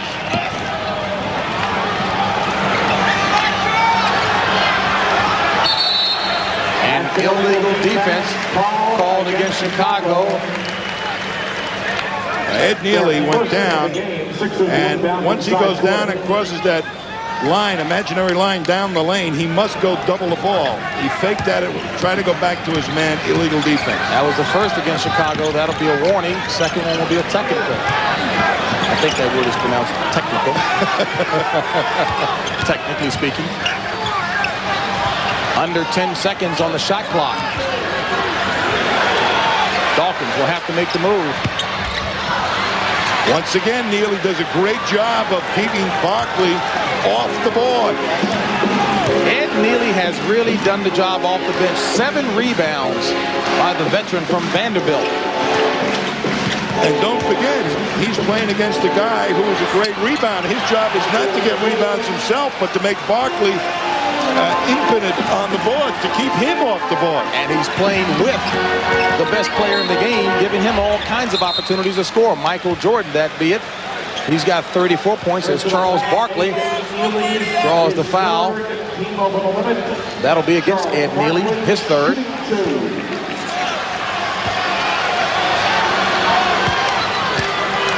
Charles Barkley, only 5 of 10 at the free throw line. He's got 19 points, and he continues to struggle at the free throw line. Only a 60%, make that a 74% free throw shooter. Ed Neely takes a seat on the Chicago bench. You know, I think one of the things Charles Barkley's going to find out in this series is that you oughtn't to be talking in the paper. You ought to be talking on the court. He did a great job in Game 3. This game right now, he's getting what people would perceive to be his medicine. He's been taking a lot of banging. He's very frustrated right now. Well, it's been castor oil for him at the free throw line. Only 1 of 6 in the 4th period at the free throw line. Jordan, King, Grant, Cartwright, and B.J. Armstrong, the 5 for Chicago. But it's Michael Jordan's show today. Michael Jordan drops in his 36th point, and Chicago out to its biggest lead in the ball game, 99-92, 4:27 remaining. How good you feel. You can still benefit from whole grain nutrition. But of these leading cereals, only Wheaties is made with 100% whole grain. So no matter what you're shooting for,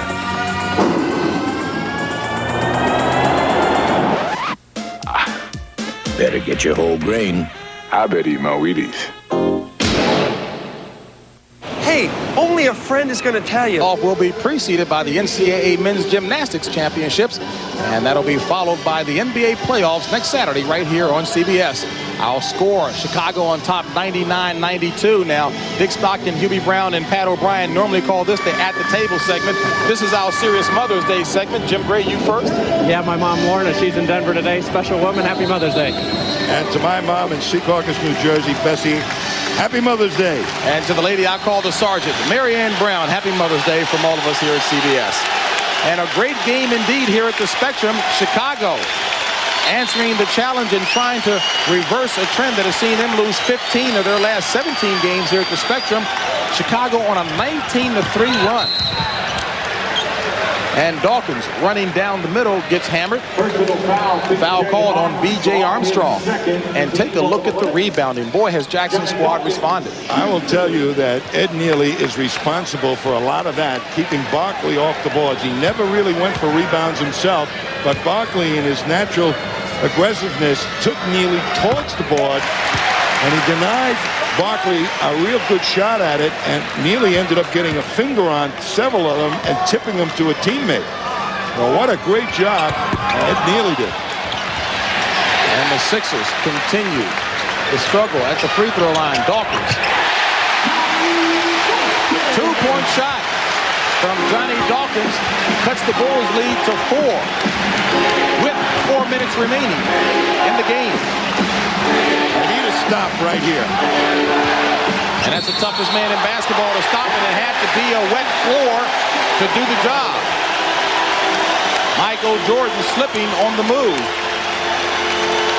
Now, I've heard of moves on the moves before in basketball, but not quite like that. That's one of those slippery moves.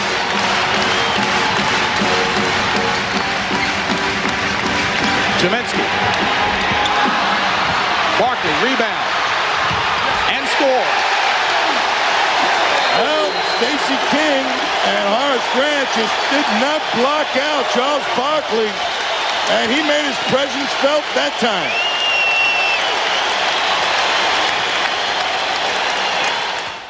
Charles Barkley going for an offensive rebound as Grant, unlike Neely, releases Barkley to try and get a rebound himself. What you got to do against a great player like Barkley is give up your own rebound by stopping him from getting good position to pull one down himself. And Barkley, once he gets inside that defense like that, he uses his power to put it back up. That time, no hard foul. Important information, Chicago with 2 timeouts and a 20 remaining. Philadelphia with 2 fulls, no 20 remaining. Team foul 76ers with 2. Chicago over the limit. 3:38 remaining, and it's a 2-point ball game. Chicago on top, 99-97. And this is the man with the ball in his hands, Michael Jordan. And a matchup, Charles Barkley defending Jordan. He's got Jordan out high. Jordan with the quickness advantage. And he uses it and capitalizes on it. Michael Jordan gives Chicago a 4-point lead. Well, they got by Barkley, and Barkley was expecting help, but nobody helps enough on Michael Jordan. Watch this step on Barkley. Barkley up challenging him. Quick step around, and his speed, Barkley has to release him. Lifts one man on one side of the basket, but the other side of the hoop wide open. That's what he does. Breaks you down. Philadelphia fans used to see that move so often for years by one Julius Erving. Dawkins and Philadelphia at the free throw line just not doing the job. John Paxson fouled Johnny Dawkins for his fourth foul. Philadelphia 2 of 9 this period at the free throw line. 3 of 10. And Philadelphia trails 101-98. You know who hasn't been heard from in this game an awful lot is Rick Mahorn. He's only got 2 points. Paxson on the move. Foul. Take your pick, Mahorn or Jaminski. It looks like it's going to be on Mahorn. Personal foul, Rick Mahorn, his 5th personal. And that's 5 on Rick Mahorn, as you saw Jim Lynam expressing his frustration as well.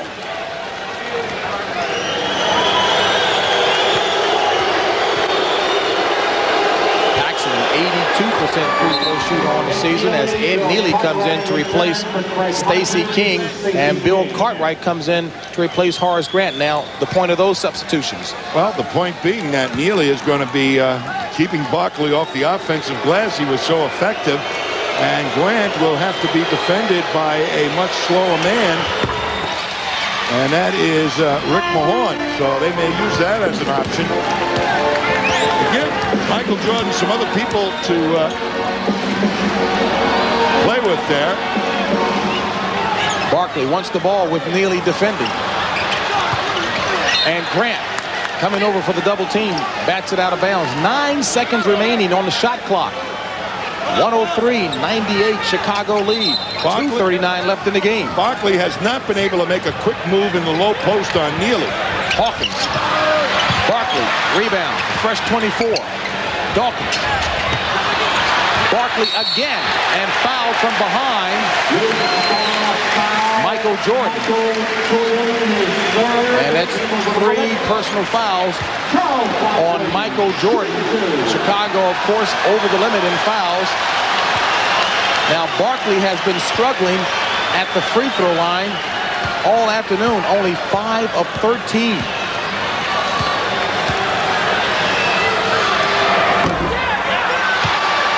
And the drought continues. 5 for 14.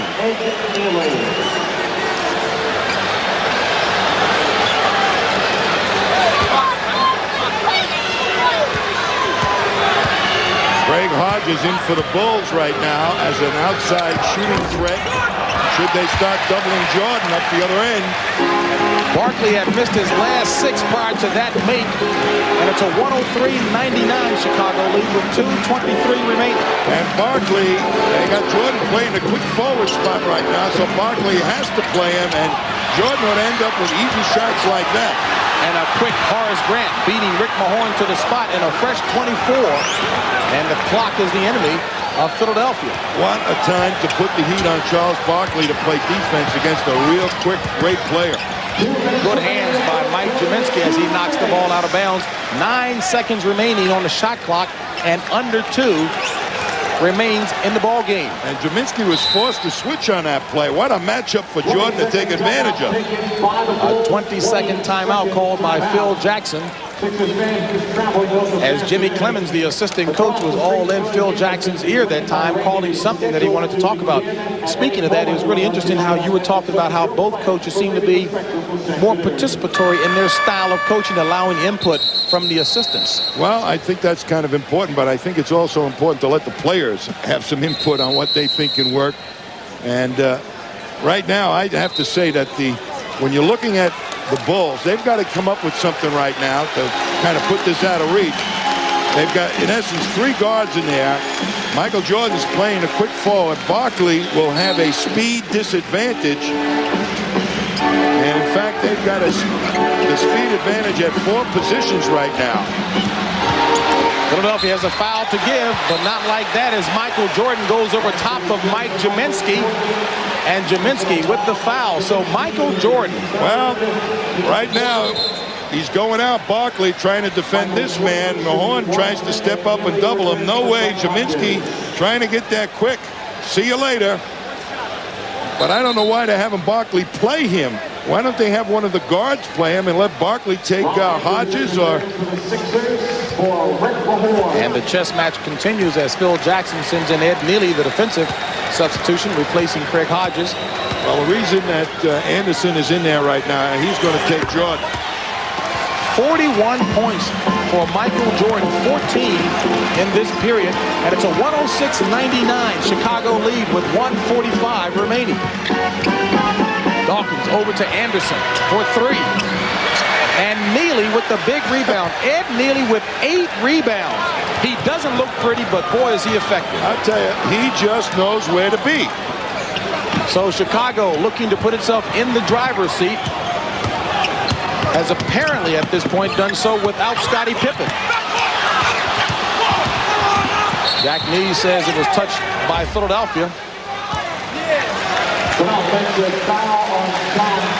John Paxson called for throwing an elbow, and that's his 5th personal foul. Still time for Philadelphia, trailing by 7.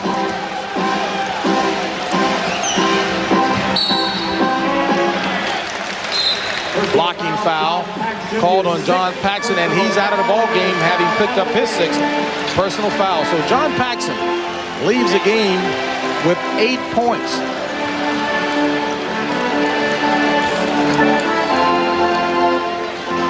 I tell you right now, Phil Jackson has done one fabulous job of coming back, playing an important game without a key player, made great adjustments, put people in what created speed matchup advantages. For instance, Grant in the low post in the early part of the game, and then Jordan at the late stages to force the Sixers to adjust. Barkley ending up with him, and Jordan scoring a key basket against Barkley. A terrific coaching job by Phil Jackson, and a lot of people thought perhaps this Philadelphia club had the wherewithal to go all the way, but they are missing Derek Smith. Big loss indeed. A big loss for him because he could play, he was a 2-position man also, like Anderson. And he could at least defend Jordan adequately with his size and strength as Dawkins looks to make his 2nd free throw. And he does. And it's a 5-point Chicago lead with 1:14 remaining. Craig Hodges along with B.J. Armstrong in the backcourt, and Ron Anderson fouling Horace Grant.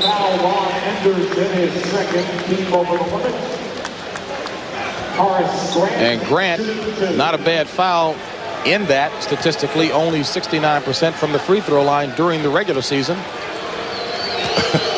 But here comes Ed Neely in again. Grant 1 for 7 at the free throw line throughout this playoff series against Philadelphia.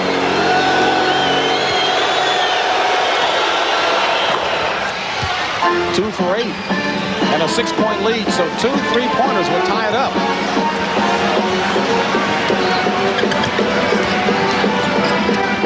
Anderson, Dawkins, Neely, number 9. on the rebound chart for Ed Neely.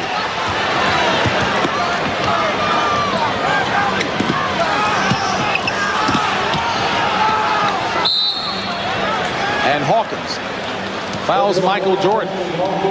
So game 5 will be back in Chicago on Wednesday night.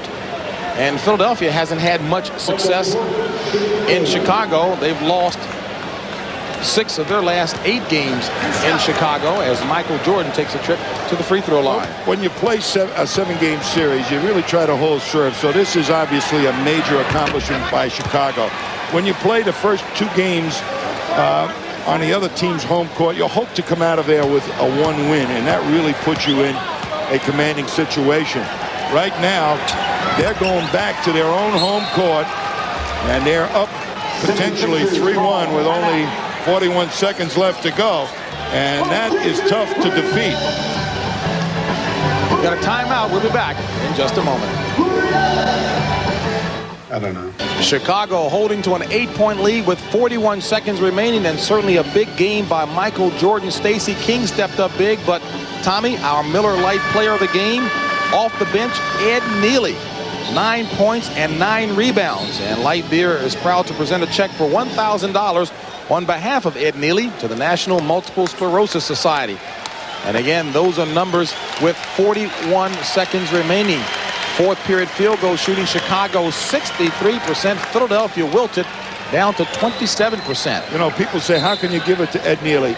Without Pippen being in the lineup today, he stepped up and just did an outstanding job of taking the emotion away from the Sixers by holding down Charles Barkley. And that's to take nothing away from Stacey King, who started in place of Pippen and gave him 21 points on the afternoon. Percy Hawkins fouling Michael Jordan. Michael Jordan shooting 2. I'm sure those checks that get printed up for the Light player of the game, whenever it was Chicago, probably had Michael Jordan's name on the press, so they'll have to scramble and find some new type. It's going to be an awful difficult job for the Sixers now to revitalize themselves emotionally, as they kind of got beat at their own game. Hard fouls by the Bulls here in Philadelphia. That really took a lot away from Barkley's game.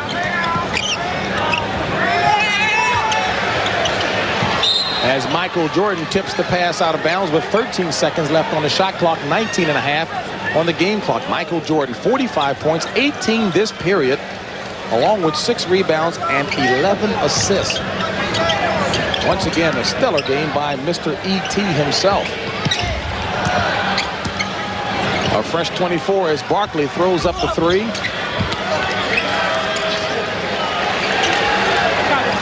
And Jaminski, futile attempt, and that'll do it as Chicago moves out to a 3-1 lead in this Eastern Conference semifinal series between Chicago and Philadelphia. Chicago pulls it out 111 to 101. We'll be back in just a moment. Keep them off the boards, and we came away with a big win. You were successful. You used their tactics. They've been the guys that are banging today. You came in and did that. Why did you change the style today? Well, we want to play that style all the time because we know that we're a little weak, you know, in the middle sometimes. And people, when they take advantage of us, it's on the offensive boards. And, you know, that's one thing we try to concentrate on every game. And the games that we don't play well, you see we don't rebound. And tonight we just did a great job. Congratulations, Ed. Michael Jordan, without Scottie Pippen, would you have thought you guys could have won this game? Well, I thought we could. I think we had to get some play from other players. I think and when you miss a key player like that, someone has to step in there and make up for the loss. And Ed Neely, you know, Stacey King, BJ, all 3 of those guys stepped up and gave us some support. You spoke and we spoke after the game on Friday night about the physical play and how you didn't like it. You were able to put that out of your mind today. How were you able to do that? Well, you got to expect it to a certain extent. You got to play your game. You know they're going to try to play a physical game, but our game is not physical. We got our own identity as a team, and we go out and we try to do that each and every night. And we have to alter it to a certain extent, but we don't want to get out of our identity. And you know, I don't even think about it. When I go into the middle, I know I'm gonna get hit, and I got to get the shot off. Okay, Michael, thank you very much. Congratulations. 45 points for Michael Jordan. They go back to Chicago up 3-1. James Brown? And so for Tom Heinsohn and Jim Gray, I'm James Brown saying so long from the Spectrum, where our final score is Chicago 111, Philadelphia 101. Coming up next, the NBA playoffs continue here on CBS with the second half of our conference semifinal doubleheader. Some of you will see the New York Knicks hosting the Detroit Pistons, while others will see the Phoenix Suns and the Los Angeles Lakers. CBS Sports coverage of the 1990 NBA playoffs has been sponsored by Plymouth and your local Plymouth dealers, who invite you to test drive a Plymouth today. Bugle Boy, in jeans and casual fashions, Bugle Boy's leading the charge. And by Miller High Life, buy that Manna Miller, the best comes shining through.